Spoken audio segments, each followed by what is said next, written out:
IVF है क्या, इसको लेमैन की भाषा में कैसे डिफाइन करें? कितना पैसा लगभग खर्च हो जाएगा? बच्चा नहीं हो रहा तो सोल्यूशन है।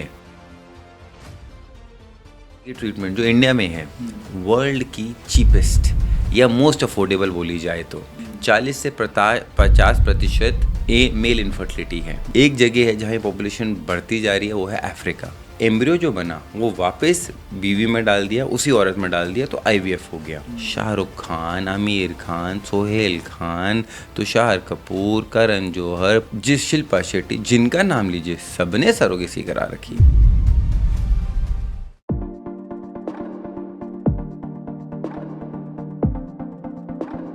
नमस्ते, आप सभी का बहुत बहुत स्वागत है। फिल्में देखते होंगे आप, बच्चों से जुड़ी हुई कई चीज़ें, कई कहानियां, कई फिल्में हैं। विकी डोनर भी देखी होगी आपने। वो भी एक तरीके का एक ऐसी फिल्म है जिसको देखने के बाद आपके दिमाग के घोड़े दौड़ते होंगे कि यार ऐसा भी होता है। और भी कई ऐसी फिल्में हैं जिनको देखने के बाद, जैसे गुड न्यूज़ देखने के बाद आपको लगता है कि यार वाकई बच्चा इतनी ज़रूरी चीज़ है। जिनके पास नहीं है वो उनको बच्चे चाहिए, और जिनके पास हैं वो उनसे तबाह हैं। लेकिन एक चीज़ क्लियर है भाई, वो ये कि अगर आपको समाज में, अपने परिवार में और अपने आप को सुखी देखना है, खुश देखना है, तो बच्चे जो है निश्चित रूप से आपके परिवार में, आपकी फैमिली में, आप मियाँ बीवी के बीच में एक बॉन्डिंग लाते हैं। तो आज हमारे जो खास मेहमान हैं, उनके अंदर ये हुनर है, वो बच्चों के साथ बड़े अच्छे हैं। खासतौर पे उनके लिए जो माँ बाप उनके पास आते हैं कि भाई बेबी चाहिए, बेबी नहीं हो रहा है, उनके लिए तो वो एकदम वरदान है। मुझे लगता है भगवान ने उनको ये आशीर्वाद दिया है कि आपको यही बिजनेस करना है, बच्चों के साथ आपको दूसरों के चेहरे पे हंसी बटोरनी है, हंसी बिखेरनी है। तो आज नाम है उनका डॉक्टर सार्थक बख्शी। रेजा आईवीएफ के सीईओ हैं और एंटरप्रेन्योर हैं। फोर्ब्स एशिया में 30 अंडर 30 के अवार्ड हासिल कर चुके हैं, और ऐसे पता नहीं कितने अवार्ड हैं उनके नाम। बहुत बहुत स्वागत है डॉक्टर सार्थक बख्शी। Thank you Digvijay. बहुत खुशी मुझे कि मैं आपने बुलाया है। एंड मेरा यही एक विषय रहेगा कि आपसे खुल के बात करी जाए, जोश में बात करी जाए, एंड आईवीएफ के बारे में जो पूछना है, जो मिथ्स हैं, कि जो भ्रांतियां हैं, उन सबको सॉल्व करी जाए आज। बिल्कुल बिल्कुल। मैं एक्चुअली आईवीएफ के बारे में इसलिए भी थोड़ा सा ज़्यादा जानना चाहता था क्योंकि मेरे कुछ दोस्त हैं, उनका कहना है कि यार भाई टेंशन काहे, टेंशन नहीं लेने का, दे आर अराउंड 40, टेंशन नहीं लेने का, आईवीएफ है ना। तो मेरे दिमाग में ये बात आई कि भाई आईवीएफ के बारे में बहुत कम लोगों को बहुत कम नॉलेज है, क्योंकि उसकी वजह से लोगों की मानसिकता ये बन रही है कि आईवीएफ पता नहीं क्या है और सेफ होता है कि नहीं। तो पहला सवाल तो यही है आपसे डॉक्टर सार्थक कि हम लोग आईवीएफ को सेफ मानने, और सेफ अगर मानते हैं तो ये आईवीएफ है क्या, इसको लेमैन की भाषा में कैसे डिफाइन करें? मैं वो बहुत सिंपल लेमैन की भाषा में समझाता हूँ कि सबसे पहले एक उदाहरण देता हूँ कि आईवीएफ 1978 में आया था वर्ल्ड में। फर्स्ट आईवीएफ बच्चा लुई ब्राउन यूके में पैदा हुई थी।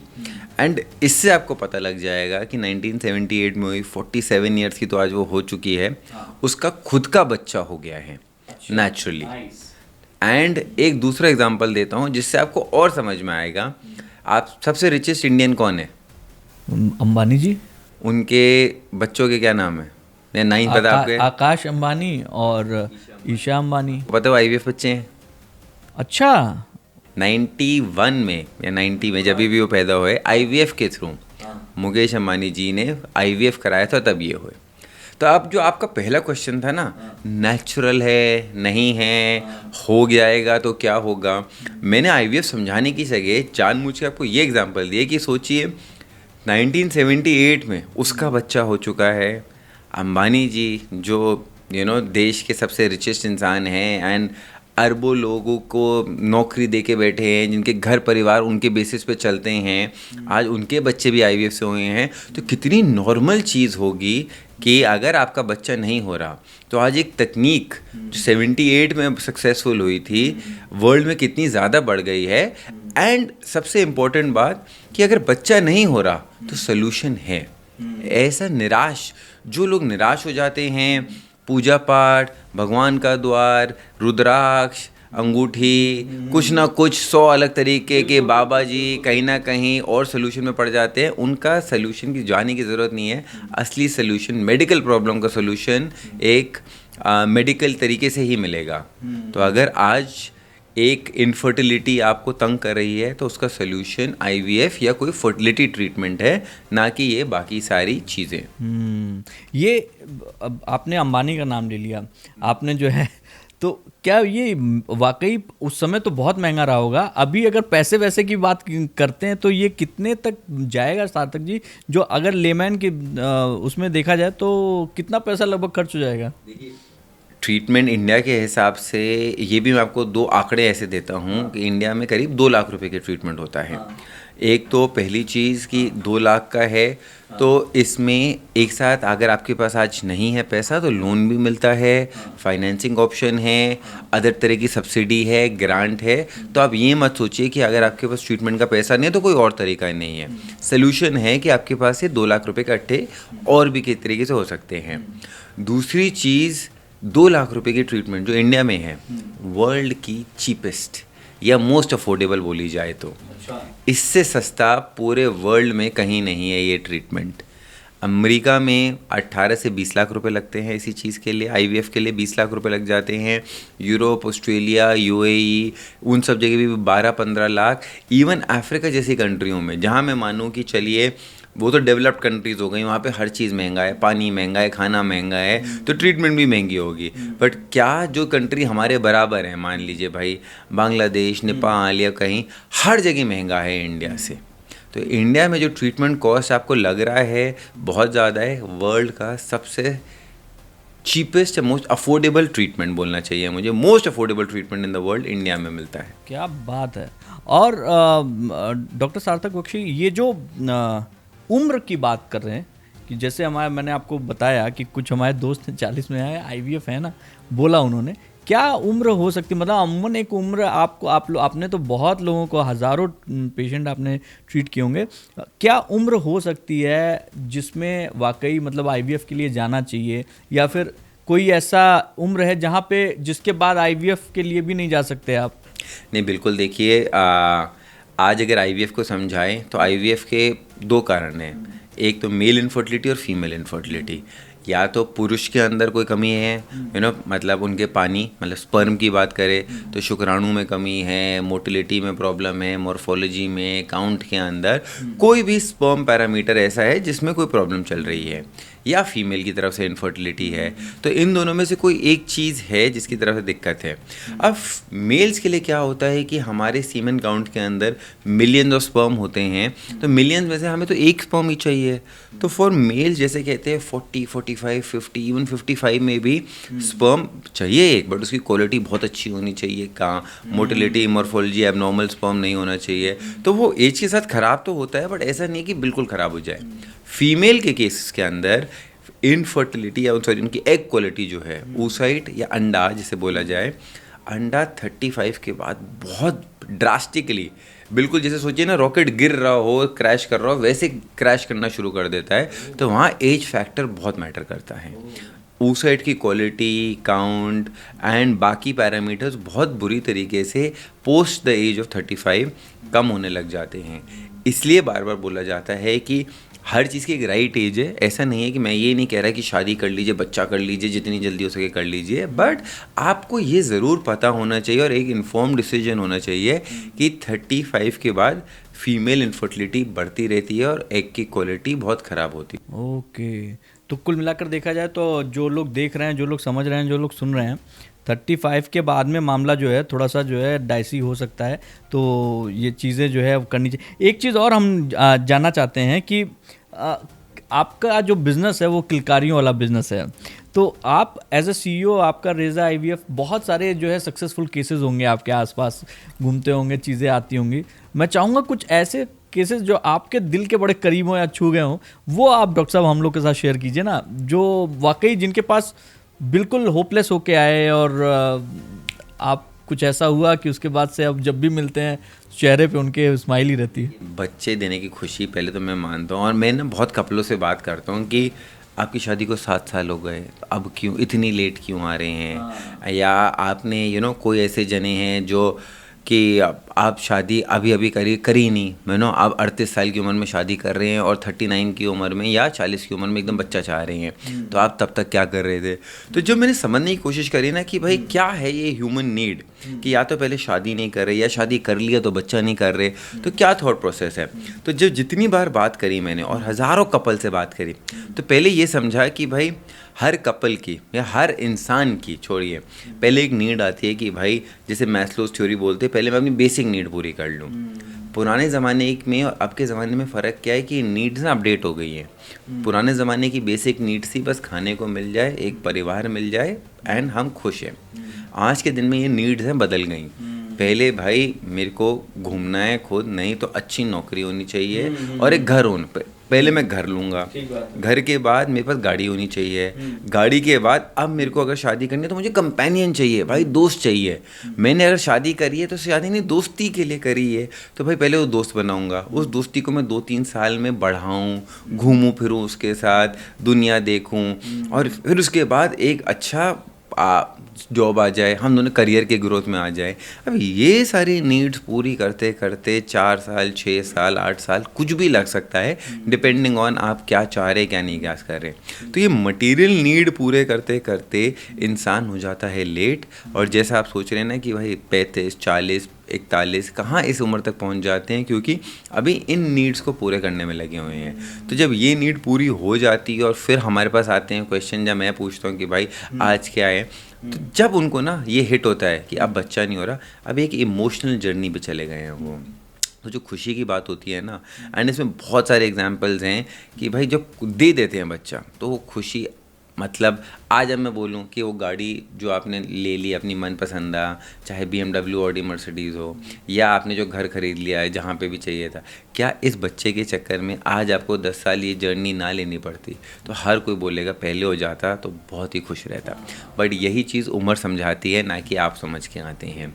मेरा यही अर्थात रहता है कि एक सही चीज़ है जब आपकी बॉडी कह रही है कि ये बेस्ट टाइम है, बेस्ट नहीं राइट टाइम है, राइट टाइम नहीं तो अब इनफ टाइम है, उसके बाद आपको फिर फर्टिलिटी स्पेशलिस्ट की ज़रूरत पड़ ही जाएगी, तो आप सही चीज़ सही समय पे कर लीजिए। एंड बात रही आजकल एक सच्चा या कड़वा सच जिसे मैं कहूँ, तो वो ये है कि मेल इनफर्टिलिटी बहुत बढ़ गई है।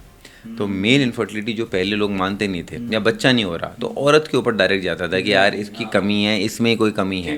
बट जो आज के दिन में सही नहीं है, 40 से 50% मेल इनफर्टिलिटी है। तो मेल इनफर्टिलिटी में जब आप कह रहे होते हो ना, लोगों की या हमारे समाज की गलत सोच क्या है, अगर आज मेरे सीमेन में कोई प्रॉब्लम है या स्पर्म में कोई प्रॉब्लम है, कोई भी पैरामीटर में, तो मैं कोई कम मर्द हो गया या मेरी मर्दानगी कम हो जाएगी। और लोगों का सोचना ये है कि अरे ये तो हम डायरेक्ट मर्दानगी पे हिट हो गया। तो जहाँ आप कहते हैं ना लोग बताना नहीं चाह रहे, आज मेल इनफर्टिलिटी है, आपके कितने दोस्त होंगे दिग्विजय, आप इतने पब्लिक पर्सनालिटी हैं, शो करें, क्या IVF बहुत लोगों ने कराया है, शायद आप जानते होंगे, बट कभी किसी उनसे कारण पूछ पाए हो कि क्यों कराया है? और अगर पूछ भी पाए हो तो किसी ने आपसे आज तक, मैं वादा करता हूँ, मैं मतलब डंके की चोट पर रख के कह सकता हूँ, कोई नहीं बोलेगा नहीं यार मेरे ना स्पर्म में कमी थी। कोई मानने को ही तैयार नहीं है, बिकॉज ये तो वो वाली बात हो गई कि अरे भैया हमारी ना थोड़ी मर्दानगी कम है, तो वो बोलते नहीं हैं और वो फिर अंदर ही अंदर घुटते रहते हैं। तो जो इंटरेस्टिंग आप बात कर रहे हैं ना, मैंने ये देखा है भाई, बहुत लोग तो ऐसे होते हैं जो इतना शर्मा के आते हैं क्लिनिक में, टोपी पहन के आए हुए हैं, ऐसे ना नीचे ही देख रहे हैं, ऊपर आँख ही नहीं मिला रहे हैं, इधर नहीं देख रहे उधर नहीं देख रहे। अगर OPD के अंदर 40 लोग बैठे हुए हैं तो भाई वो बस अपना चेहरा ही छुपाने में लगे हुए हैं कि कैसे बस डॉक्टर से मिले और निकल जाए यहाँ से। एकदम सही कह रहे हैं। ये जो एक थॉट है कि आज अगर हमें इनफर्टिलिटी हो गई तो हमारे कुछ गलत, मतलब आपके चाहने से थोड़ी हुई है, this is a lifestyle factor. बाल आपके कम हो गए तो अब आप क्या कर लोगे? ये तो क्योंकि कॉस्मेटिक चेंज आपको दिख रहा होता है। मैं बात कर रहा हूँ हार्मोनल लेवल्स की, क्योंकि आईवीएफ की जो प्रक्रिया है या इनफर्टिलिटी पे जो हेट होती है वो हार्मोनल बॉडी के अंदर चेंजेस हो रहे हैं जो नहीं दिखाई दे रहे, तो आपको पता नहीं है। बाकी कुछ भी होता है लाइफस्टाइल से, स्ट्रेस से लेके ये लेके पिंपल हुआ, बाल गिर गए, कुछ झड़ गया, स्किन खराब हो रही है, पैचेस आ रहे हैं या कोई अलग तरह की बीमारी है, तो आपकी बॉडी पुकार रही है उसके लिए। दर्द हो रहा है तो भाई मतलब किसी भी तरह की बीमारी होगी ना, किडनी में दर्द होगा, अपेंडिक्स में होगा, तो वो चीखती है बॉडी की भाई जाओ दिखाओ डॉक्टर को। इनफर्टिलिटी में कोई कुछ नहीं चीखेगा, बिकॉज हर ने सोचा हुआ है हम तो माँ बाप जब चाहेंगे बन जाएंगे, क्योंकि 5000 साल से बनते आ रहे हैं, संख्या तो बढ़ती जा रही है, इंडिया की बढ़ रही है, वर्ल्ड की बढ़ रही है, तो इसमें कुछ दिक्कत कहाँ आ सकती है, क्योंकि आई नहीं है दिक्कत, या बढ़ती रहती है। अब लोगों को पता थोड़ी कि कौन इनफर्टाइल रह गया, किसी के बच्चे हुए ही नहीं, ना किसी को ये पता है किसने कितने ट्राई करे क्या करा, क्योंकि ये नोशन इतना हिडन है और कोई शेयर नहीं कर रहा, तभी प्रॉब्लम बढ़ती भी जा रही है और लोगों की एक्सेप्टेंस वैसे बढ़ रही है कि हाँ, बट शेयरिंग वाला जो पॉइंट है वो कम हो रहा है, वो नहीं बढ़ रहा। वर्ल्ड लेवल में अभी मतलब अराउंड साल भर की बात करें तकरीबन 80 लाख के आसपास बच्चे आईवीएफ से हो रहे हैं दुनिया भर में, उससे ज़्यादा है ये आंकड़े बताते हैं, रिसर्च बताते हैं। लेकिन मुद्दे वाली बात ये है जो आपसे मैं जानना चाहता हूँ, क्या जैसे किसी को चाहिए गोरा गोरा कर्ली कर्ली बाल वाला बच्चा, जी मेरे बच्चे की नोज़ ऐसी होनी चाहिए, ऐसा ये भी हो सकता है क्या? देखिए ये पॉसिबल, आज के दिन में एक टेक्नोलॉजी है कॉल्ड क्रिस्पर, जिसको हम जीन एडिटिंग या जीन मॉडिफिकेशन बोलते हैं। पहले तो एक रिसर्च फेज के अंदर है और दूसरा कमर्शियल यूज़ के लिए नहीं है। ये आई थी कमर्शियल यूज़ के लिए, बट ये आई थी बहुत टेक्निकल लेवल में बात करूं तो आपके सेलुलर लेवल में माइटोकॉन्ड्रिया है, तो माइटोकॉन्ड्रिया पावर देता है सेल को, वो अगर उसमें प्रॉब्लम होगी तो क्रिस्पर यूज़ करके किसी और का माइटोकॉन्ड्रिया उठा के आपकी सेल में डाल दिया जाएगा, जिससे पावर मिल जाए या ऐसा हो जाए। मतलब इसका अगर बहुत पोलिटिसाइज यूज़ करो तो जेनेटिक लेवल पे जाके देखा जाए, बट इसका मतलब ऐसा नहीं है कि हमने आज एक मेन्यू कार्ड दे दिया, अरे आप आए हैं आप ना टिक कर दीजिए, नीली आंखें, गोल्डन बाल, गोरा, ये ऐसा पॉसिबल है नहीं आज के दिन में, और ना सोचना भी फ़ायदा नहीं है। आपका सिंपल जेनेटिक्स जो है ना, जेनेटिक्स इज द स्पर्म और द एग, शुक्राणु और अंडा या मर्द का पानी और अंडा, सारी जेनेटिक्स इसके अंदर है। आपकी जो शक्ल, जो हाल या जो वो सारी चीज़ इसके अंदर है, जब ये दोनों मिलेंगे ना तो जेनेटिक्स अपने आप पास ऑन हो गई। ऐसा नहीं है कि आप चेंज कर दोगे, और बाकी तो एवोल्यूशन है ही। हम आप खुद देखते होंगे, शायद आप अपने पेरेंट्स से लंबे हैं या गोरे हैं या कुछ हैं, तो 6 फुट के थे, हाँ हम ही छोटे रह गए, मम्मी छोटी तो थी ना। बस वही मैं कह रहा हूँ, वो जेनेटिक्स है, किस पे क्या, किसका क्या मिलेगा, किसके कौन से फीचर्स ले लिए, किसका क्या ले लिया। बाकी जहाँ तक टैलेंट, जैसे आपने यहाँ बहुत सवाल ये पूछते हैं कि क्या आईआईटी बच्चे, अगर आईआईटी में कोई पहुँच गया, उसका स्पर्म ले लो या उसका एग ले लो, तो क्या उससे आईआईटी वाला बच्चा टैलेंट जो है और हार्डवर्क जो है वो जेनेटिक लेवल पे नहीं होता, वो आपकी परवरिश और आपकी अपब्रिंगिंग पे होता है।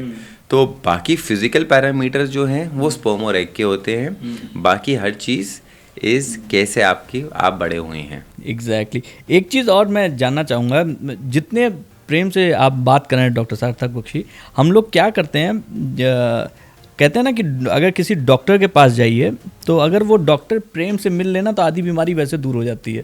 तो आपका जो रिज़ा आईवीएफ है, वो रिज़ा आईवीएफ ऐसा क्या अलग कर रहा है जो उसको दूसरों से अलग बनाता है? ये मैं बताता हूँ काफ़ी बार कि हम सबसे बड़े नहीं हैं, ना हमें बनना है सबसे बड़ा। इसका कारण ये नहीं है कि हमें बिज़नेस अच्छा पसंद नहीं है या मैं चाहता नहीं हूँ, बट मैंने ये जर्नी बहुत क्लोज से देखी है और मैंने ये ज़रूर देखा है कि आईवीएफ जो प्रोसेस है ना, कोई फिजिकली पेनफुल प्रोसेस नहीं है कि कोई चीरा काटा लग रहा है, शरीर से कुछ निकल रहा है, या बहुत ही आप एक अंदरूनी ऐसी उसमें जा रहे हो कि सर्जरी है, लाइफ थ्रेटनिंग है कि कुछ हो जाएगा, भगवान ना भरोसा करे कुछ। Very simple, very safe procedure, but बहुत हेवी इमोशनल और मेंटल जर्नी है किसी भी पेरेंट के लिए, किसी उसके लिए। तो जब मैंने ये जर्नी अप क्लोज देखी तो मैंने कहा था मैं अपनी ऑर्गेनाइजेशन को सिर्फ कंपैशन और सपोर्ट के बेस पे चलाऊंगा। आज अगर कोई कपल आए ना, जैसे 2 लाख रुपए की ट्रीटमेंट बोली, अगर नहीं है आपके पास तो कुछ नहीं होता, हम लाख रुपए में आपको देंगे, बट आपकी खुशियाँ अगर दे देना, मुझे पता है कि आप लाइफ लॉन्ग मुझे मानोगे। या मैं फ्री में भी दे सकता हूँ कि बहुत ही बिलो पॉवर्टी लाइन वाले लोग हैं, 12 साल 13 साल से बच्चा नहीं हुआ, ऐसे बहुत लोग हैं। ऐसी बात नहीं है कि सिर्फ 2 4 5 साल वाले की बात है, 13 15 साल हो गए शादी को, बच्चा नहीं हुआ, शादी 20 साल में हो गया, 40 साल के हो गए, ऐसे भी कपल्स हमने ट्रीट करे हैं।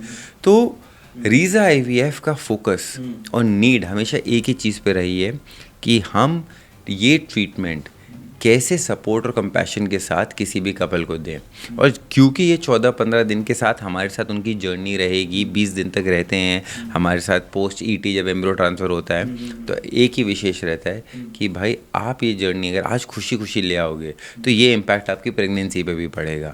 तो जर्नी में जितना मैं सपोर्ट और जितनी खुशी पेशेंट को दे सकता हूँ, दवाइयाँ ये वो हार्मोनल चेंजेस तो होंगे, स्ट्रेस तो हो गई, बट मुझे आज उनका एक सहारा बनना है, ना कि ये सोचना है कि बस उनको सहारा दे देंगे तो वो मतलब बच्चा हो जाएगा तो चल पड़ेगा।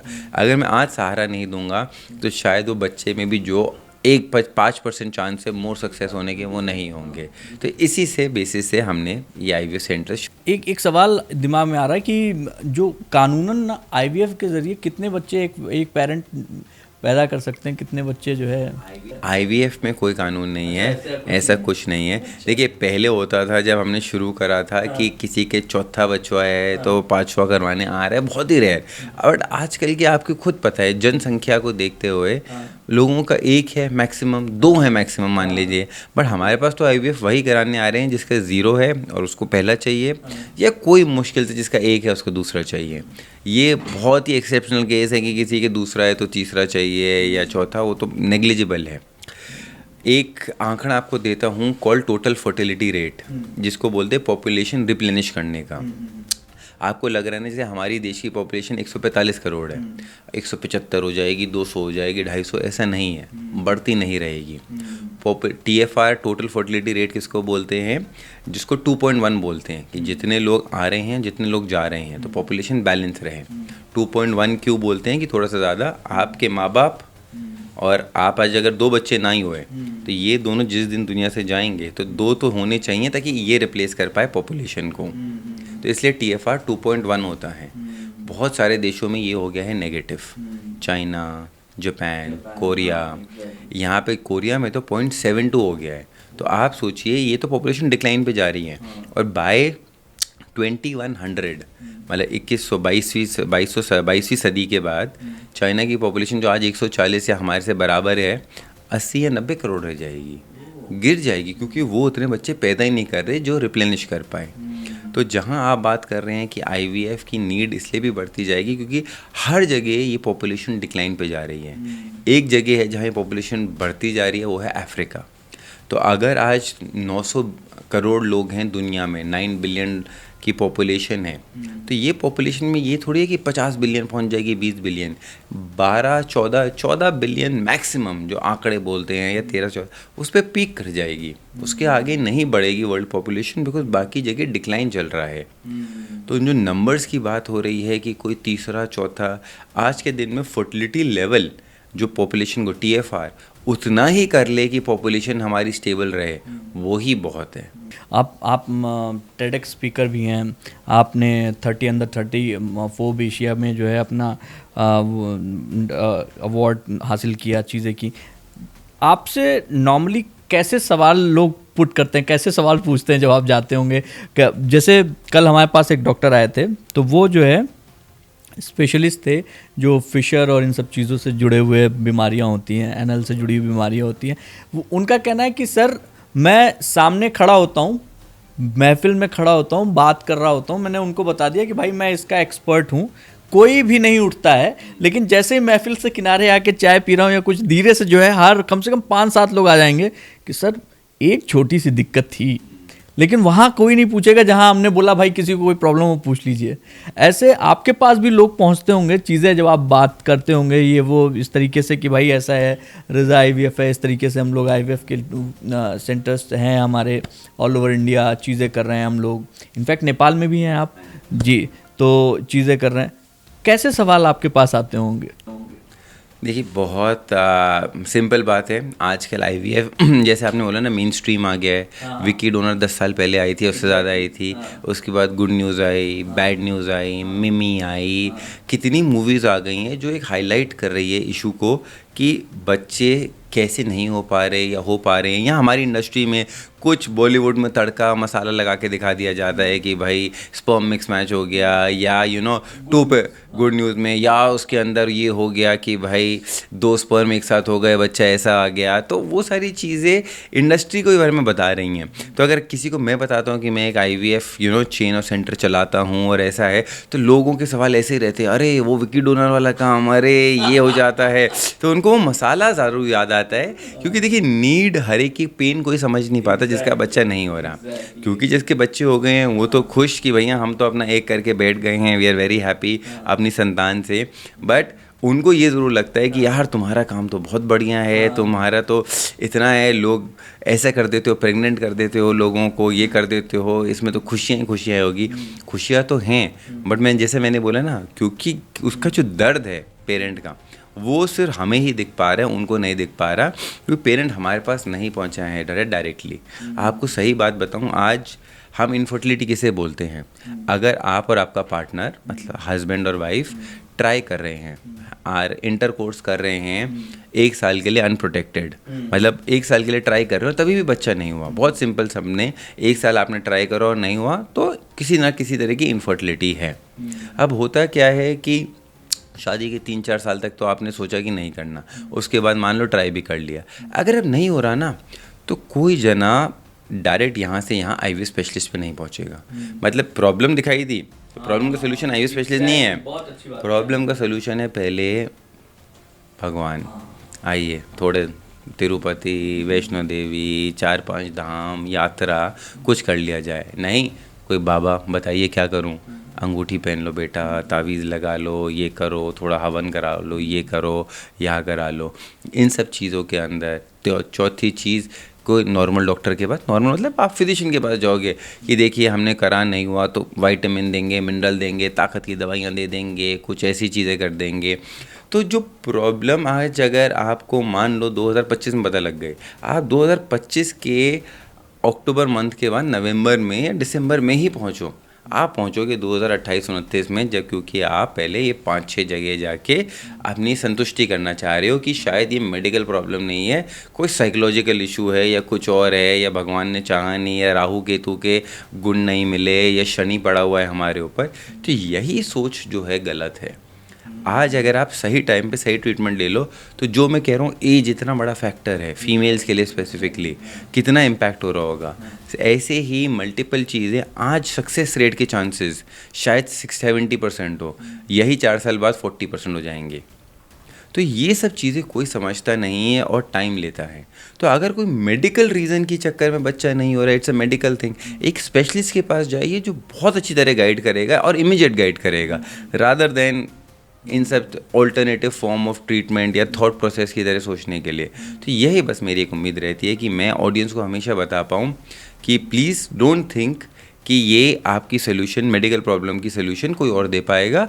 शायद कोई बहुत सिंपल सोल्यूशन, एक जो शायद दवाइयाँ कहीं बाहर ढूंढ रहे हो, क्या हम पता कोई टेस्ट और डायग्नोस करके बेस्ट फॉर्म ऑफ ट्रीटमेंट बता पाए, आईवीएफ की ज़रूरत ही ना पड़े, कोई और फॉर्म ऑफ फर्टिलिटी ट्रीटमेंट की ज़रूरत पड़े, बट क्या आपको सक्सेस शायद तभी मिल जाए।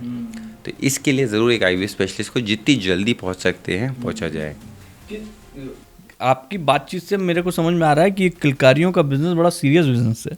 मतलब कहने के लिए है कि भाई बच्चा, लेकिन है बड़ा सीरियस बिजनेस। और वाकई बहुत इमोशनल जर्नी होगी उन लोगों के लिए जिनके पास में अपने बच्चे नहीं हैं और आप उन तक वहाँ तक पहुँचा रहे हैं। ये इस पूरे प्रोसेस में, आईवीएफ के पूरे प्रोसेस में लगभग कितना समय जो है, क्या आप बेसिकली डॉक्टर और पेशेंट के बीच का कितना समय है जो उनको देना पड़ता है?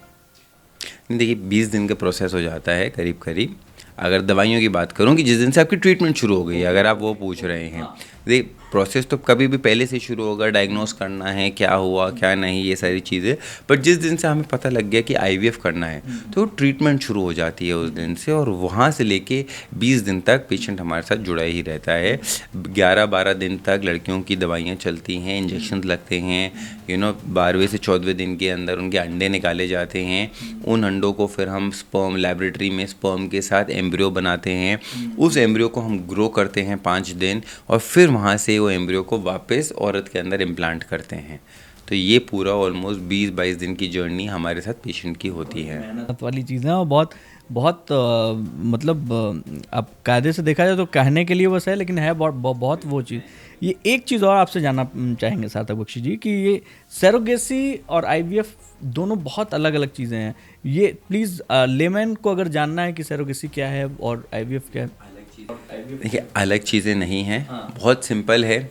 आईवीएफ का हिंदी में मतलब in vitro test tube baby बोलते हैं, एंड सरोगेसी को इंग्लिश में बोलेंगे रेंट अ वूम, या हिंदी में बोलेंगे किराए की कोख।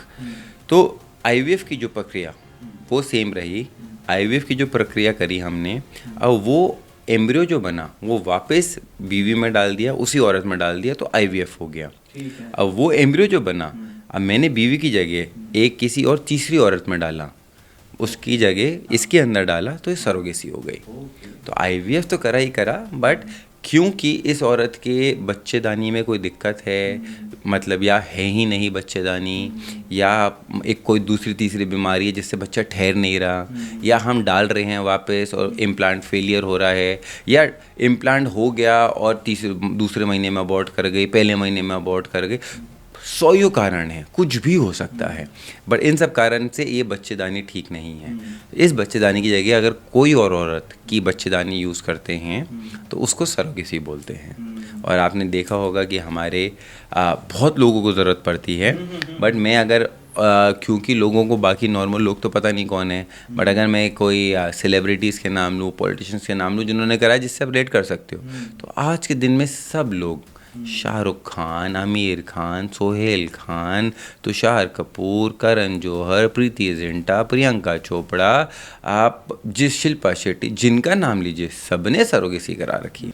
मतलब कि कायदे से देखा जाए तो ये चीज़ें उतनी ही नॉर्मल है जितनी नॉर्मल जो है आप नॉर्मल हम लोग बैठ के बातचीत कर रहे हैं, बशर्ते ये है कि सही समय पर सही व्यक्ति और सही जगह पे पहुंचना ज़रूरी है। एक चीज़ और जानना चाहेंगे, देखिए अभाव, लोगों के पास जागरूकता नहीं है, चीज़ें नहीं पहुंची हुई हैं। कहीं ना कहीं इसका एक कारण ये भी हो सकता है कि लोगों के बीच में सेक्स एजुकेशन बहुत कम है। बिल्कुल, बहुत अच्छा पॉइंट बोला है। और मैं ना ये आज हर एक को बताना चाहता हूँ कि मुझे लगता है हमारी गलती कहाँ है, हमारी गलती है स्कूल की। सबसे बड़ी प्रॉब्लम आज ये आईवीएफ की संख्या क्यों बढ़ती जा रही है, नीड क्यों बढ़ती जा रही है, इज बिकॉज मैं ब्लेम करता हूँ स्कूल को। क्यों? क्योंकि स्कूल में पढ़ाते हैं सेक्स एजुकेशन, ना कि फर्टिलिटी एजुकेशन। स्कूल में अब हम जब, जैसे मैंने बोला, एज कितना बड़ा फैक्टर है, आपने बार बार पूछा और हमने बहुत एम्फेसिस दिया है। उस एज में जब फर्टिलिटी बहुत हाई है, अंडे की क्वालिटी बहुत अच्छी, स्पर्म की क्वालिटी बहुत अच्छी, एंड मान लो खुदा ना खास्ता बच्चों के, अगर किसी बच्चों ने कर लिया तो फर्टिलिटी इतनी हाई है, प्रेग्नेंट होने के चांसेस हैं। तो हर कोई बोलता है निरोध यूज़ करिए, प्रोटेक्टिव सेक्स करिए, या ये ना करिए। तो सेक्स एजुकेशन पढ़ा रहे, ये नहीं पढ़ा रहे कि फर्टिलिटी एजुकेशन की, भाई इस समय आपकी फर्टिलिटी क्यों हाई है और क्या है। और यही चीज़ 30 साल के बाद, 35 साल के बाद जाके कितनी मुश्किल हो जाएगी कि अब आप करना भी चाहोगे तो भी नहीं कर पाओगे। तो यहाँ पे अगर एजुकेशन फर्टिलिटी के माध्यम से दी जाए कि भाई वाई अगर आप संभोग करोगे तो क्या हो सकता है, और यही संभोग अगर आप 35 साल के बाद सोच के करोगे कि बच्चा हो जाए। क्योंकि हम बताना तो ये चाह रहे हैं ना कि आप अगर गलती से संभोग कर लेंगे, बच्चा हो जाएगा, प्रेग्नेंट हो जाएंगे, और सही नहीं है, उस उम्र में नहीं होना चाहिए। और यही चीज़ 35 साल के बाद आप चाह रहे हो, आप शादीशुदा हो, करना चाह रहे हो तो भी नहीं हो रहा। तो सेक्स एजुकेशन ना बोल के फर्टिलिटी एजुकेशन पढ़ाई जाए स्कूल में, जिसमें हर माध्यम से हर एज ग्रुप का बताया जाए कि भाई किस समय क्या सही है, और क्या 30 साल के बाद फर्टिलिटी हाई रहती है, गिरती रहती है, स्पर्म के लेवल चेंजेस होते रहते हैं। तो हर चीज़ की सही समय आप कर लीजिए तो अच्छी बात है। ऐसा नहीं कि 40 साल में बच्चे नहीं होंगे, हो जाएंगे, बट शायद डिफ़िकल्टी बहुत बढ़ जाएगी। 10 जनों में से शायद सिर्फ 2 के होंगे, 8 जनों के नहीं हो पाएंगे। यही चीज़ उल्टी है, 18 साल से नीचे 10 में से 9 के हो जाएंगे, 1 का नहीं होगा, क्योंकि फर्टिलिटी बहुत हाई है। तो एजुकेशन करिकुलम के अंदर जो एक चीज़ बताई जा रही है उस एक चीज़ और इसमें जुड़ता है डॉक्टर बख्शी कि जैसे जैसे जो है ना आप स्कूल कॉलेज और इन सब से निकल के आ रहे होते हैं, बहुत स्वच्छंद रहते हैं, चिंता नहीं है, तनाव नहीं है, कोई डिप्रेशन ये सब कुछ नहीं है। तो इस वजह से भी जो है बड़ा प्रभाव पड़ता होगा इसका भी, क्योंकि अगर मानसिक रूप से आप जो है स्वस्थ हैं, कोई इस तरीके का कोई वो नहीं है, तो निश्चित रूप से उसका आपकी फर्टिलिटी पे, आपके स्पर्म पे उसका पूरा बहुत अच्छा असर पड़ता होगा। बिल्कुल बिल्कुल, बहुत सही बात बोली आपने कि हर चीज़ का देखिए रिलेशनशिप है। एंड स्पेशली बाकी कोई डिजीज़ होता है, जैसे बोला ना, दिख रहा होता है, कर रहा होता है, इनफर्टिलिटी के अंदर हार्मोनल चेंजेस हो रहे हैं मेरी बॉडी के अंदर। अब मेरी बॉडी में स्पर्म के फैक्टर्स जो हैं, एग की क्वालिटी जो है वो हार्मोन्स के चक्कर में चेंज हो रही है, और वो ना मुझे दिखाई दे रही है, ना आपको दिखाई दे रही है, ना किसी और को दिखाई दे रही है। तो किसी को पता ही नहीं है कि भाई क्या हो रहा है। तो जहाँ मानसिक स्थिति की बात आ जाती है भाई, क्योंकि जब करियर शुरू होगा, जैसे बोलो ना लाइफस्टाइल डिसऑर्डर हो जाता है कि भाई स्ट्रेस आ गया, यहाँ नहीं जा रहे, पोल्यूटेड एयर में और घूम रहे हैं, खान पान की चीज़ें ख़राब हो गई है, हर चीज़ में केमिकल यूज़ कर रहे हैं, शरीर पे केमिकल लगाए जा रहे हैं, क्रीमें, ये वो, नेल पॉलिश, मेकअप कर रहे हैं, जितनी भी चीज़ें बोलेंगे, इन सब से कहीं ना कहीं इनफर्टिलिटी बढ़ रही है, बिकॉज ये हार्मोनल में इम्पैक्ट कर रहा है। मैं आज गोरा नहीं हूँ, कोशिश कर रहा हूँ, तो मैं अपनी क्रीम लगा लगा के स्किन को बोलता रहा हूँ ना कि ये मेलेटोनिन कम प्रोड्यूस करो। अब उस चक्कर से मेरे हार्मोनल लेवल्स, फर्टिलिटी लेवल्स पे क्या कर रहे हैं, मुझे आज कोई रिलेशनशिप नहीं निकाल पा रहे, बट है इम्पैक्ट है। मैं कुछ और लगा रहा हूँ, लाल है, ऑरेंज इतना एकदम वो हो गया भाई, टमाटर इतने लाल हो गए जो कभी थे नहीं। तो केमिकल इंड्यूस्ड खाना खा रहे हैं, सांस तो क्या कहते हैं, साफ सांस लेने की वो नहीं है। आज बाकी बात करें कि हम टाइट अंडरवेयर्स पहन रहे हैं लड़के, लैपटॉप लैब पे रख के बैठे रहते हैं, तो वहाँ से जो हीट प्रोड्यूस हो रही है आपके स्क्रोटम के ऊपर क्या इम्पैक्ट कर रहा है। तो मल्टीपल रीजंस ऐसे हैं जो आप सोच भी नहीं सकते हो। इन सब के कारण इनफर्टिलिटी बढ़ रही है। ठीक है, कुछ तो डायरेक्ट होता है, आपको दिखाई दे रहा है, धूम्रपान कर रहे हैं, अल्कोहल पी रहे हैं, या कोई ड्रग कर रहा है, कुछ भी करेगा, वो तो बहुत डायरेक्ट रिलेशनशिप है। बट व्हाट अबाउट ये इनडायरेक्ट थिंग्स जो आप सोचते ही नहीं हो, क्योंकि सबके जीवन के अंदर वो एक नॉर्मल बन गई है कि भाई नॉर्मल है, ऑर्गेनिक खाना खाना नहीं, साफ़ खेलना नहीं, कूदना नहीं, एंड वातावरण साफ़ नहीं, आप केमिकल्स की ज़िंदगी जी रहे हैं, हर जगह आपको वो नॉर्मल हो गया है लगाना करना। तो ये सब चीज़ें से हर चीज़ का एक फैक्टर है जो ना दिखाई देता है, मुझे पता लगता है, बट जब रिज़ल्ट आएगा, वो रिज़ल्ट आएगा आपको बाद में, तब बहुत परेशान करेगा। बिल्कुल बहुत परेशान करेगा। और कई बार जो है इस परेशानियों को लोग जो है बताना भी नहीं चाहते हैं। जैसा आपने बताया कि लोग नहीं चाहते हैं, कैप पहन के आएंगे, चुपके से जाएंगे, भैया सीधे डॉक्टर से मिलो, यहाँ से निकलो कि कोई देख ना ले। एक चीज़ और जानना चाहेंगे कि आपके हिसाब से सपोज़ सही उम्र क्या आप मानते हैं सार्थक कि इस उम्र में आपको अपने बच्चे के लिए ट्राई करना शुरू करना चाहिए? शादीशुदा हैं आप, ट्राई करना शुरू कीजिए तो चीज़ें जो है नॉर्मली हो जाएंगी, या जैसा आपने बताया कि एक पर्टिकुलर टाइम पे आपके स्पर्म, आपके सारी चीज़ें बहुत अच्छी होती हैं, उसका धीरे धीरे आपके हिसाब से वो टाइम क्या है? देखिए, मेरे हिसाब से, बहुत लोग मुझसे ये सवाल पूछते हैं कि हम कब कर लें। मैं कभी नहीं बोलता कि कोई राइट टाइम है मैरिज का या कोई राइट टाइम है बच्चे करने का, क्योंकि बच्चा करना भी नहीं है, उसको पालना भी है, खुशियों के साथ पालना है, और बाकी मानसिक स्थिति भी ठीक होनी चाहिए, ऐसी बात नहीं है। बट आप ये ज़रूर मत मानना कि भाई मैं अभी सही नहीं हूँ। तो जैसे मैंने बोला कि 35 साल से पहले अगर आप सोचे कि हर चीज़ हमारे कंट्रोल में रहे और हम आसानी से कर लेंगे, तो वो गलत है आपका सोचना। बायोलॉजिकल एज जो है, हमारी दादी दादा, वो तो भाई 18 साल में शादी, 20 साल में पहला बच्चा, 25, 27, 40 साल में तीसरे, चौथे, 8वें, 7वें, 8वें बच्चे पे भी पहुंच चुकी होती थी वहाँ। बट आज के दिन में आप देखोगे 40 साल में लोग पहली बार सोच भी नहीं रहे हैं, और हो नहीं रहा क्योंकि अब बॉडी में वो चेंजेस आ गए हैं, ना एग की क्वालिटी अच्छी है, ना स्पर्म की क्वालिटी अच्छी है जो पुराने टाइम की थी। तो जो राइट एज है, आज आप अगर 35 साल से पहले स्पेशली वुमेन के लिए अगर नहीं ट्राई करेंगे तो बाद में जाके आपको इश्यूज़ आते ही रहते हैं। शायद 10 में से 3 औरतों को आए, 4 औरतों को आए, बट क्योंकि और भी और इश्यूज़ हैं। आईवीएफ से ऐसे इनफर्टिलिटी से ऐसा नहीं कि सिर्फ इनफर्टिलिटी होगी, पीसीओएस है जिसके चक्कर में, एंडोमेट्रोसिस है, लड़कियों की और इरेगुलर मेंसेस हैं, मल्टीपल और चीज़ें चल रही होती है जिससे कंपाउंड हो जाती है ये आईवीएफ वाली इनफर्टिलिटी की प्रॉब्लम। सिमिलरली मेन के साथ भी ऐसा है, दिखाई नहीं दे रहा, ये नहीं दे रहा, किसी के बाल उड़ रहे हैं, सफ़ेद हो गए हैं 28 साल की उम्र में, बाकियों के 32 साल में उड़ने लग गए हैं, हेल्थ वो डिटोरेट कर गई है, कोलेस्ट्रॉल बढ़ गया है भाई, बीपी आने लग गया है, ये आने लग गया। अब ये तो दिखाई दे रहा है, मेजर कर रहा है तो आप पता लगा रहे हो, बट क्योंकि आपने सोचा बच्चे तो मैं जब चाहूँगा, मेरा भगवान सिद्ध अधिकार है, कभी भी चाहूँगा हो जाएंगे। बट अगर आप सही समय, और हर चीज़ के सही समय है, उस हिसाब से बोला जाएगा कि अगर आप 35-36 मैक्सिमम, लड़कों के लिए तो शायद फिर भी वेट कर सकते हैं, पर स्पेशली गर्ल्स के लिए उस समय तक करने की कोशिश कर लीजिए या कर लीजिए, क्योंकि उसके बाद मुश्किलें बढ़ेंगी। मुझे लगता है मेरे पास जितने सवाल थे और जितने सवाल मुझे आपसे आईवीएफ के बारे में जानने थे वो मैंने पूछ लिए। कुछ सवाल आपके भी हो सकते हैं। आप ये जो नंबर नीचे फ्लैश किया जा रहा है, इस नंबर पे आप अपने सवाल डायरेक्ट पूछ सकते हैं। वो सीधे रेज़ा आईवीएफ के कंसल्टेंट के पास पहुंचेगा, वहां से आपको बहुत सारी जानकारियां मिल जाएंगी बिना अपना चेहरा दिखाए। अगर वो बताते हैं, चीज़ें समझाते हैं, उसके बाद बड़े आराम से आप कई सेंटर्स, पूरे देश में कई सेंटर्स हैं, आप कहीं भी जाकर अपना एक बार मुलाकात तो करना बनता है दोस्त, अगर यहाँ इस प्रॉब्लम से जूझ रहे हैं। ये 2-3 चीज़ें पर्सनल लाइफ पे चलते हैं डॉक्टर सार्थक बख्शी। आप न सिर्फ रेज़ा आईवीएफ के सीईओ हैं, आप एक एंटरप्रेन्योर भी हैं। आपने जो है बच्चों, खासतौर पे बच्चों के साथ साथ बड़े यूथ के साथ में भी बहुत समय बिताते हैं आप, उनके लिए बहुत सारी चीज़ें करते हैं, कई संस्थाओं के साथ जुड़े हुए हैं आप, उन लोगों को, यूथ को मोटिवेट करते रहते हैं। ये जो यंग जनरेशन है उसके बारे में बात करते हैं। अभी आप टेडेक्स पे एक और जो है अपनी बहुत अच्छी स्पीच देकर आए हैं, अभी मैं देख रहा था, बहुत ही शानदार।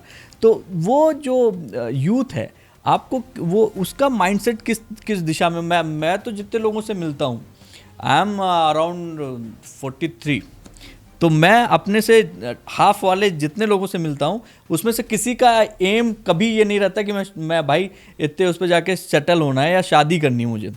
उनका एम पहले वही रहता है कि भाई मुझको ना इस पीक पे जाना है, यहाँ इतना कमाना है, इसके बाद यहाँ जाना है, प्री रिटायरमेंट लेना टाइप, इस तरीके की चीज़ें। आपके साथ में ऐसी चीज़ें आती हैं आपके पास? बहुत आती हैं। देखिए, मैं ये कह रहा हूँ, आज के हमारे पेरेंट्स के साथ बेटर थी कुछ चीज़ें, उनके पास टेक्नोलॉजी नहीं थी तो एक क्लियर विजन था। आज के यूथ में हमारे पास, मैं और आप, मान लीजिए आपसे चाहे मैं 5-6 साल छोटा होऊंगा, बट ये भी था कि हमारे लिए भी टेक्नोलॉजी आ गई, कंपटीशन भी बढ़ गया हमारे पेरेंट्स की जनरेशन से, बट डिस्ट्रैक्शन कम थे। इस वाले यूथ के लिए कंपटीशन तो बहुत बढ़ गया, डिस्ट्रैक्शन उससे 10 गुना ज़्यादा बढ़ गए और एम्बिशन उससे 100 गुना ज़्यादा बढ़ गया। क्योंकि आज हर एक को लगता है कि भाई मैं इन्फ्लुएंसर बन जाऊंगा, बहुत आसान है, मैं ये कर लूँगा, टेक्नोलॉजी सबको दे दी, डिस्ट्रैक्ट इंस्टाग्राम, यूट्यूब, टिकटॉक्स और दुनिया जहान की बाकियों से इतनी जल्दी प्रभावित हो जाते हैं, ये लग जाते हैं कि सबको लगता है कि grass is greener on the other side, है दूसरे की थाली में तेल चिकना, भाई वही बहुत अच्छा कर रहे हैं और सबके लिए बहुत आसान है। तो इस डिस्ट्रैक्शन भरी ज़िंदगी के अंदर जहाँ पे उनको लग रहा है हर चीज़ आसान बहुत है, बट कंपटीशन उनके लिए इतना बढ़ गया है, बिकॉज वो परिस्थितियाँ जो जैसे हमारे लिए थी, आज सबके पास, जब तक इंटरनेट नहीं आया था तो मेरे पास नॉलेज लिमिटेड थी, वो मैं अपने आप कैसे उस नॉलेज को लेके करता अलग बात है। आज आपके पास भी वही नॉलेज है, मेरे पास भी वही नॉलेज है, आज मुझे भी पता है अमेरिका में क्या हो रहा है, आपको भी पता है अमेरिका में क्या हो रहा है, आज मुझे पता है यहाँ से यहाँ आप भी उतने टाइम में पहुँचोगे, मैं भी उतने टाइम में, चाहे आप ऊबर में जाओ मैं अपनी गाड़ी में जाऊँ, 5 मिनट के फ़र्क पड़ेगा, ऐसा तो है नहीं। ये सब पुराने ज़माने की जो चैलेंजेस थे वो अब ख़त्म हो गए हैं। तो यूथ जो है बहुत डिस्ट्रैक्ट होके एम्बिशनफुल लाइफ बोल लेता है, बट कोई विजन और क्लैरिटी के साथ नहीं करता। तो जितनी बार भी मैं मिलता हूँ, मैं हर एक से 1 to 1 अगर बात भी करता हूँ ना, मैं यही सोचता हूँ कि भाई क्योंकि वो सक्सेसफुल हो गए, आपकी जर्नी उसको देख के नहीं है, आपकी परिस्थितियों को है। हर जना एंटरप्रेन्योर बनने की क्षमता रखता है और पावर है उसके पास में, बट ये ना सोचे कि भाई बस पैसा दे दो मुझे और मैं चमत्कार कर दूंगा, क्योंकि पैसा तो बहुत आसानी से मिल जाएगा, बट आप उस पैसे को ना ग्रो कर पाओगे, आप खोगे और फिर आप डिप्रेशन और मेंटल डिसऑर्डर और एंग्जाइटी और जितनी भी सारी चीज़ें आ गई हैं कि भाई मुझे स्ट्रेस मत दीजिए, मैं तो डिप्रेशन में चले गया हूँ, बोलना बहुत आसान है, बट जब आपको एक्चुअली पैसे को ग्रो करना है 10 टाइम्स 100 टाइम्स, तो उसके लिए इतनी हार्ड वर्क, इतनी डेडिकेशन और डिस्ट्रैक्शन फ्री लाइफ वो नहीं जी पा रहे हैं आज के दिन में कोई लोग। हम इस टॉपिक पे, चूँकि आप यूथ के साथ में बहुत बहुत अच्छा समय बिता रहे हैं, और डॉक्टर सार्थक बख्शी आप खुद MBA किया, PhD किया, और उसके बाद फिर अब बच्चों के सीरियस बिजनेस में हैं, और साथ में और भी बहुत जगहों पे जो है आप बहुत सारे वेंचर्स में हाथ डाले हुए हैं। एक अगला पॉडकास्ट जो हम आपके साथ करना चाहेंगे वो यूथ के ऊपर, जो यूथ के साथ बातचीत करें, क्योंकि आज मैं पूरी तरीके से प्रिपेयर था कि मुझे IVF में A to Z जानना है, और मेरा ख्याल है मैंने उसमें से मतलब XY तक तो पहुंच गया, Z पे जो है जिसकी पीड़ा है वही पहुंचेगा Z तक, तो वो खुद कॉल कर लेगा। बाकी नेक्स्ट टाइम हम लोग जो है यूथ पे बहुत सारी चीज़ें, बहुत सारे सवाल हैं, उस पर बात करना चाहेंगे। थैंक यू सो मच, बहुत बहुत शुक्रिया, बहुत सारा समय देने के लिए। तो आपने बुलाया, थैंक यू। मैं आपके वंडरफुल चैनल पे आया हूँ और आज अपनी 2 बातें आपसे शेयर कर पाया हूँ, एंड बहुत अमेजिंग सेटअप आपका, और बहुत तहे दिल से शुक्रिया। आपके शो देख के बहुत मज़ा आता है मुझे। Thank you. तो ये एक छोटा सा प्रयास था आप तक वो चीज़ पहुंचाने का जहां तक कई बार आप खुद चल के पहुंचने में सकुचाते हैं, तो सकुचाइए मत, शर्माइए मत। ये प्लेटफॉर्म है जहां से आप अपने हिस्से की खुशियां ले सकते हैं। तो आज बस इतना ही। Thank you so much sir, thank you.